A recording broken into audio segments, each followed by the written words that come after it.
Bismillahirrahmanirrahim. Alhamdulillahirabbil alamin. Wa bihi nasta'in wa ala umuri dunya waddin.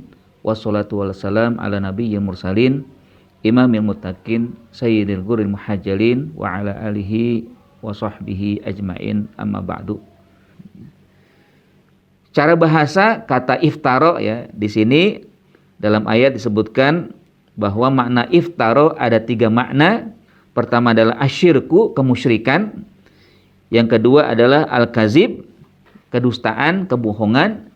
Yang ketiga adalah az-zulmu, kezaliman. Yang 3 makna ini mengarah pada satu sisi hasil yang akan terjadi atau akibat yang akan terjadi, yaitu al-fasadu, kerusakan. Artinya orang yang melakukan iftaro artinya musyrik, pasti dia akan merusak. Merusak untuk dirinya, merusak untuk keluarganya, dan juga merusak untuk kehidupan yang ada di sekitarnya. Begitu juga dengan al-kazib, kedustaan. Begitu juga dengan az-zulmu, kezaliman. Sudah pasti 3 aspek ini akan menyebabkan kerusakan-kerusakan. Nah, bagaimana caranya kita bisa mengambil ibrah ini, pelajaran ini? Tentunya kita bisa melihat bagaimana kondisi sekarang ini. Begitu banyak dan menyebar kedustaan, kebohongan, baik yang dilakukan oleh satu pihak atau 2 pihak, atau dilakukan dengan bentuk yang media, berbagai macam informasi.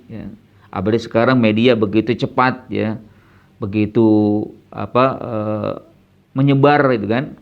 Yang hakikatnya sebagai seorang muslim tentunya hendaknya menghindar dari perbuatan ini, sehingga kita sebagai seorang muslim mampu menghindar dari kegagalan hidup, dan juga mampu terhindar dari siksaan atau juga azab yang akan menimpa kalau misalkan tidak menghindar dari kedustaan.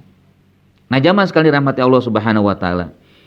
Di sisi lain, bahwa dengan kaidah ini kita diingatkan oleh Allah Subhanahu wa taala, kalau dalam bahasa usul fikih itu kan kita memahami dengan mafhum mukhalafah, pemahaman terbaliknya. Kalau di sini Allah jabarkan atau sampaikan pasti akan ada kegagalan bagi orang yang berdusta, orang yang syirik, atau orang yang zalim, maka kebalikannya adalah pasti akan sukses orang yang senantiasa jujur, orang yang beriman, orang yang senantiasa berbuat baik. Contohnya lah dalam kehidupan kita. Kalau misalkan kita selalu beriman kepada Allah, kita jujur dalam segala aktivitas perbuatan, perkataan, atau juga selalu berbuat baik, pasti akan dicintai oleh Allah, oleh keluarga, oleh masyarakat yang ada lingkungan, bahkan di dalam kehidupan yang lebih luas lagi juga kita akan diakui. Contohlah memang yang telah dilakukan oleh Nabi kita Muhammad SAW. Beliau dijuluki oleh Allah Subhanahu wa taala atau juga oleh masyarakat umum, yaitu Al-Amin, orang yang dipercaya, orang yang memang tidak pernah berdusta, sehingga apa yang beliau sampaikan pasti dipercaya, pasti diyakini kebenarannya. Suatu saat beliau akhirnya ditetapkan sebagai orang yang boleh atau bisa meletakkan kembali Hajar Aswad.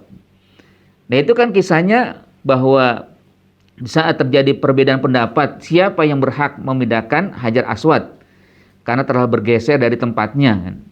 Satu sisi yang mengatakan fulan atau kabilah fulan, satu sisi lagi kabilah fulan. Akhirnya tidak terjadi titik temu. Maka salah seorang dari mereka akhirnya mengusulkan begini saja.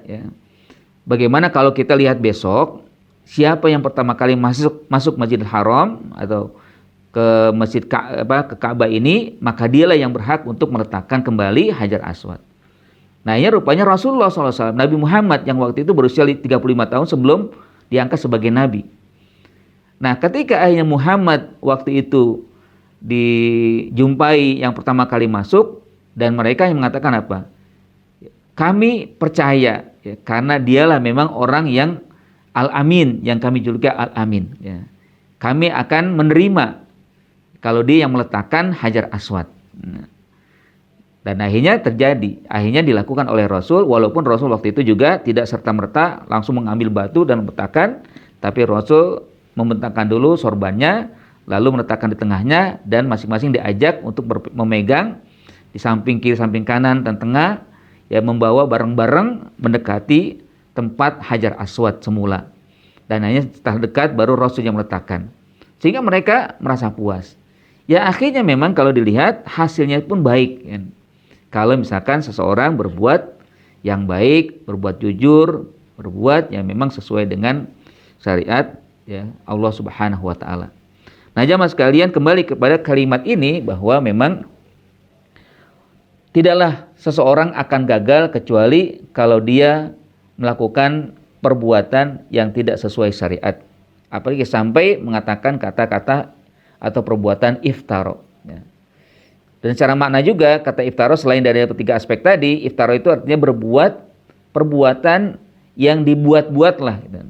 Perbuatan yang dilakukan tapi tidak ada aturan dan syariatnya. Ya tentunya sesuai, ya, dengan kaidah yang diinginkan adalah bahwa inilah, ya, orang yang pasti akan gagal ketika berbuat tidak sesuai aturan dan syariat. Artinya dia memang berdusta dan berbohong. Dan sikap kita pun kalau misalkan menghadapi hal tersebut, kita harus senantiasa melakukan klarifikasi, ya. Selalu berhati-hati dengan apa yang disampaikan.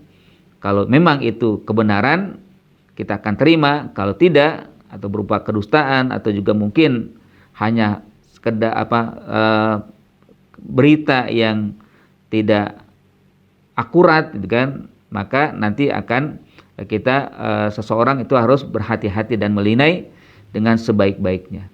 Allah Subhanahu wa ta'ala berfirman, ya ayyuhalladzina amanu in ja'akum fasiqun binaba'in fatabayyanu. Wahai orang beriman, kalau ada orang fasik membawa berita, maka lakukanlah klarifikasi.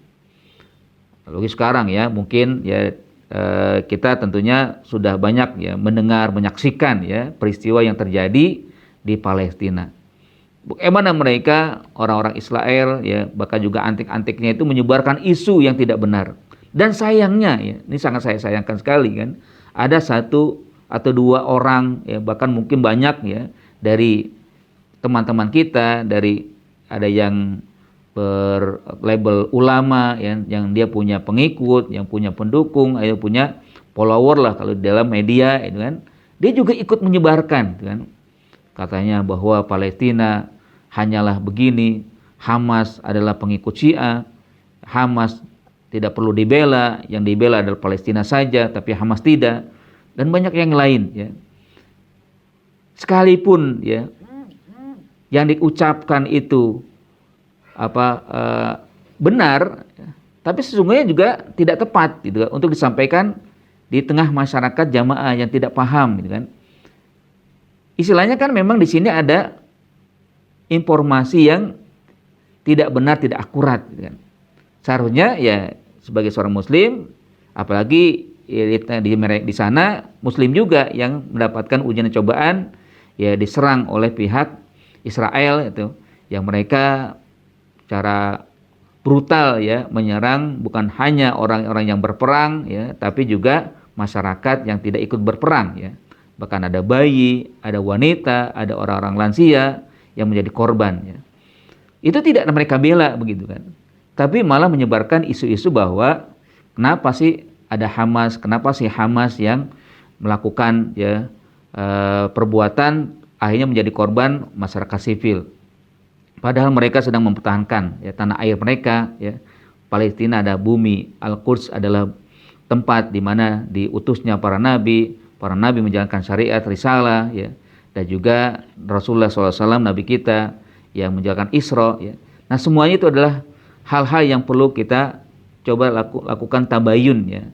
Dan tentunya, ya, kalaulah memang mereka berhasil menyebarkan isu fitnah dan juga kebohongan, mungkin tidaklah lama pasti akan mendapatkan kegagalannya, karena pasti orang-orang yang punya nurani, orang-orang yang punya hati akan menilai mana yang benar, mana yang salah, mana yang memang betul-betul sesuai dengan fakta dan mana yang memang tidak sesuai dengan fakta. Kembali lagi kepada Allah SWT mengingatkan kepada kita, wa qad khaba man iftara. Pasti akan gagal, pasti akan menemui kerugian orang yang suka berbuat dusta, orang yang suka berbuat bohong, orang yang suka berbuat zalim, ya. Mudah-mudahan kita semua terhindar dari aspek ini, ya, dari apa yang Allah peringatkan ini, dan kita menjadi orang yang baik, orang yang selalu beriman, orang yang selalu menyebarkan kebaikan dan selalu melakukan perbuatan-perbuatan yang sesuai dengan syariat. In uridu ilal islam mastata'tu wa ma taufiqi illa billah. Aqulu qouli hadza wa astaghfirullah lakum. Wassalamualaikum warahmatullahi wabarakatuh.